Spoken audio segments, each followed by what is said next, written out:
Assalamualaikum warahmatullahi wabarakatuh.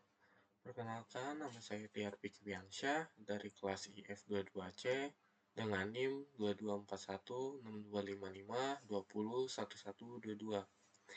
Hari ini saya mau mengajak kalian melihat bagaimana kita memprediksi penyakit jantung pakai otak buatan atau yang biasa kita sebut support vector machine.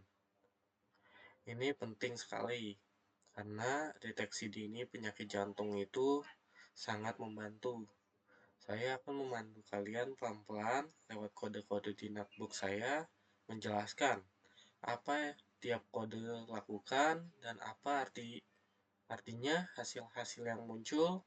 Jadi nggak usah berlama-lama, mari kita mulai ke kodenya. Pertama-tama kita mulai dengan menyiapkan peralatan kita.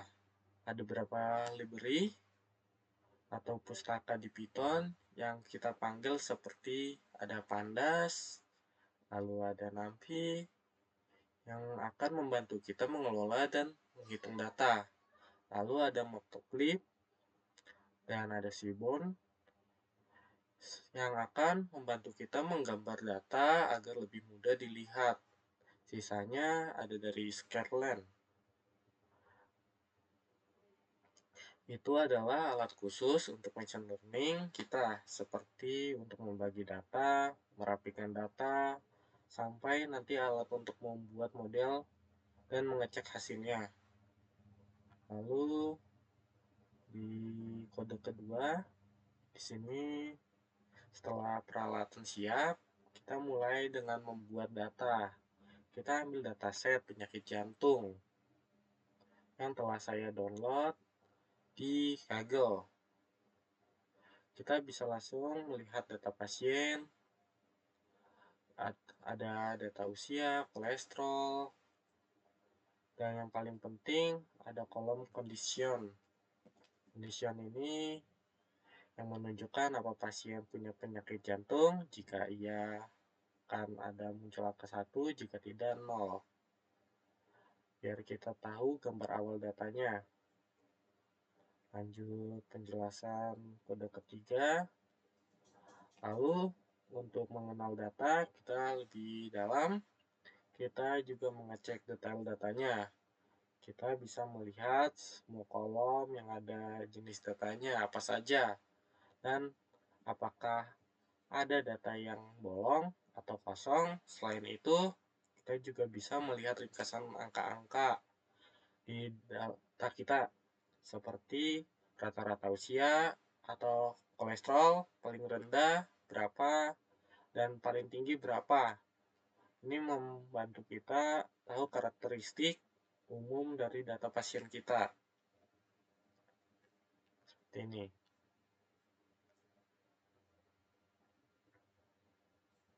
Lanjut. Setelah itu, kita membuat sebuah grafik yang namanya heat map korelasi. Ini seperti peta yang menunjukkan hubungan antar kolom data kita. Kalau warnanya merah atau biru pekat, artinya hubungannya kuat.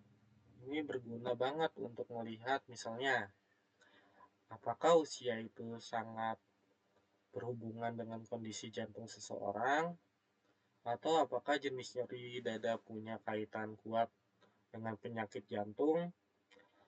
Grafik ini membuat kita melihat pola tersembunyi di data.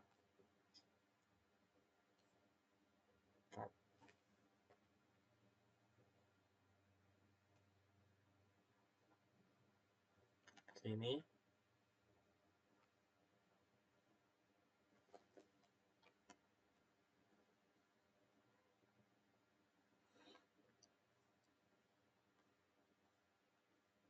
Terus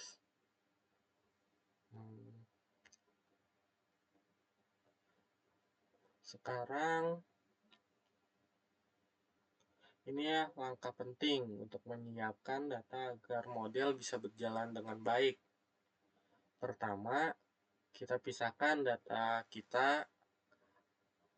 Ada data fitur informasi pasien seperti usia, kolesterol, dan data target, kolom condition yang ingin kita prediksi. Kedua data ini kita bagi dua, sebagai yang untuk mengajari model kita sebut data training, dan sebagian lagi untuk menguji model, data testing. Ini penting biar kodenya nggak cuma pintar di data yang sudah pernah dilihatnya. Terakhir, kita menyamakan skala angka-angka di data kita. Misalnya, usia dan kolesterol itu angkanya akan beda jauh dengan ini. Semua angka jadi setara, jadi model fokus pada pola, bukan pada besar kecilnya angka. Nah, di sini model SPM kita mulai diajari dengan data yang sudah rapi. Tadi kita membuat model SPM dan memberinya data pelatihan. Pada tahapan model belajar dari semua pola yang ada di data pelatihan kita untuk bisa membedakan antara pasien yang punya penyakit jantung dan yang tidak.